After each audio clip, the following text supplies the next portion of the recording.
2025వ సంవత్సరంలో సెప్టెంబర్ నెలలో 7వ తారీఖు ఆదివారం రోజు రాత్రి చంద్రగ్రహణం పట్టబోతోంది.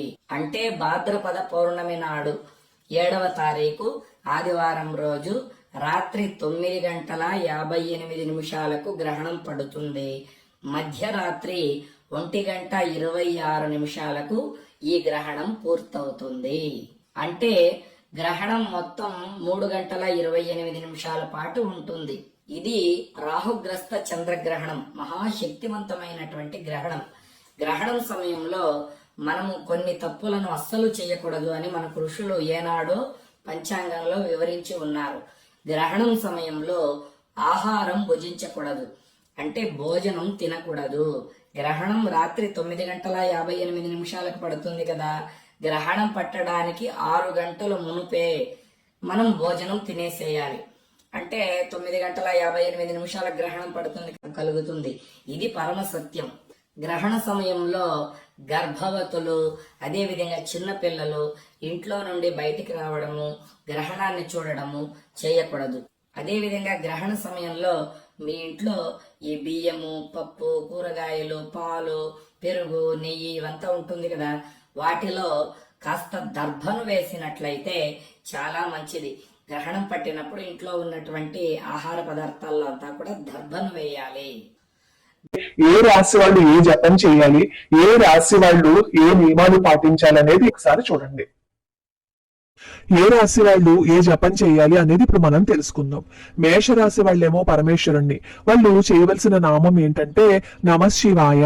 శుభరాశి వాళ్ళు లక్ష్మీదేవికి స్మరణ చేసుకుంటూ నమస్కారం పెట్టుకుంటూ శ్రీ మహాలక్ష్మి నమః అనే నామాన్ని జపించుకోండి. మిథున రాశి వాళ్ళు శ్రీకృష్ణుణ్ణి స్మరణ చేసుకోవాలి, నమో భగవతే వాసుదేవాయ అనే స్మరణ చెయ్యి. కర్కాటక రాశి వాళ్ళేమో వినాయకుడిని స్మరణ చేసుకుంటూ గం గణపతయే నమః అనే మంత్ర జపం చేసుకోవాలి. సింహరాశి వాళ్ళు మహావిష్ణువుని స్మరణ చేసుకోవాలి, నమో నారాయణాయ అనే మంత్ర జపం చేసుకుంటే. కన్యా రాశి వాళ్ళు హనుమంతుడి జపం చేసుకోవాలి, శ్రీ హనుమతే నమః అనే స్మరణ చెయ్యండి. తులారాశి వాళ్ళు కృష్ణ పరమాత్మని స్మరణ చేసుకుంటూ శ్రీ కృష్ణాయ నమః అనే జపం చేసుకుంటూ. వృశ్చిక రాశి వాళ్ళు శ్రీ మహావిష్ణువుని స్మరణ చేసుకుంటూ నమో నారాయణాయ అని జపిస్తూ. ధనస్సు వీళ్ళు ఏం చేయాలి అంటే సరస్వతీ దేవిని స్మరణ చేసుకుంటూ శ్రీ సరస్వత్యై నమః అనే జపాన్ని చేసుకుంటూ. మకర రాశి వాళ్ళు ధన్వంతరిని స్మరణ చేసుకోవాలి, శ్రీ ధన్వంతరాయై నమః అనే జపాన్ని చేసుకుంటూ. కుంభరాశి వాళ్ళు పరమేశ్వరుని స్మరణ చేసుకుంటూ నమశివాయ అనే మంత్ర జపం చేసుకు. మీనరాశి వాళ్ళు పరమేశ్వరుణ్ణి అలాగే దత్తాత్రేయ స్వామి వారిని స్మరణ చేసుకోవాలి, శ్రీ గురుదేవ దత్త అని జపం చేసుకోవాలి. మంత్రాన్ని ఒక్కసారి జపం చేస్తే 1000 సార్లు జపం చేసినటువంటి ఫలితం మనకి దక్కుతుంది. అదే విధంగా ప్రణవ పంచాక్షరి మంత్రం కావచ్చు, అష్టాక్షరి మహామంత్రం కావచ్చు, ద్వయమంత్రం కావచ్చు, ఏదైనా సరే గ్రహణ కాలంలో జపం చేసుకున్నట్లయితే విశేషమైనటువంటి ఫలితం ఇస్తుంది. ఉపనయనమైనటువంటి వాళ్ళు గాయత్రి మంత్రాన్ని జపం చేసుకున్నట్లయితే అద్భుతమైనటువంటి ఫలితం ఉంటుంది.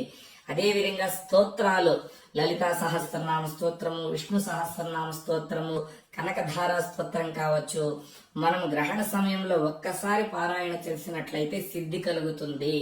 ఒక్కసారి మనము స్తోత్రాన్ని పారాయణ చేసినటువంటి ఫలితం కలుగుతుందని మనకు పురాణాల్లో చెప్పి ఉన్నారు. ఇక ఈ రాహుగ్రస్త చంద్రగ్రహణం వల్ల ఏ ఏ రాసుల వారికి శుభ ఫలితాలు కలగబోతూ ఉన్నాయి, ఏ ఏ రాసుల వారికి మిశ్రమ ఫలితాలు కలుగుతాయి, ఏ ఏ రాసుల వాళ్ళకి కీడు ఉంది అనేటువంటి విషయాన్ని కూడా తెలుసుకుందాం. ఈ రాహుగ్రస్త చంద్రగ్రహణము 2 నక్షత్రాల్లో ఉండబోతోందండి. శతభిష నక్షత్రము, అదేవిధంగా పూర్వభాద్ర నక్షత్రంలో ఈ రాహుగ్రస్త చంద్రగ్రహణం ఏర్పడబోతోంది. అంటే శతభిష నక్షత్రం ఉన్నప్పుడు ప్రారంభమై పూర్వభాద్ర నక్షత్రం ఉన్నంత వరకు కూడా ఈ యొక్క రాహుగ్రస్త చంద్రగ్రహణం కొనసాగుతూనే ఉంటుంది. ఈ చంద్రగ్రహణము కుంభరాశిలో ఏర్పడబోతోంది.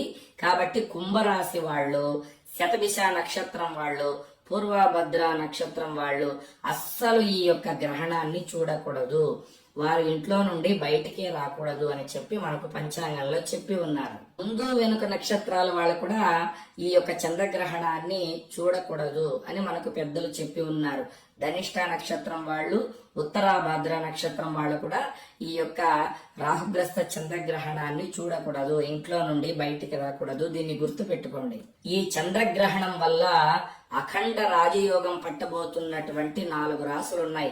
ఈ 4 రాశుల వారికి విశేషంగా కలిసి వస్తుందండి. మేషరాశి, వృషభ రాశి, కన్యా రాశి, ధనుస్సు రాశి, ఈ 4 రాశుల వాళ్ళకి కూడా విశేషంగా అఖండ రాజయోగం పట్టబోతోంది. వీళ్ళు ఈ 4 రాశుల వాళ్ళకి కూడా పట్టిందల్లా బంగారం కాబోతోంది. ఈ చంద్రగ్రహణము వీరికి విశేషమైనటువంటి ఫలితాన్ని ఇస్తుంది అని మనకు పంచాంగకర్తలు చెబుతూ ఉన్నారు. కాబట్టి వీరు నక్కతోక తొక్కినట్లే.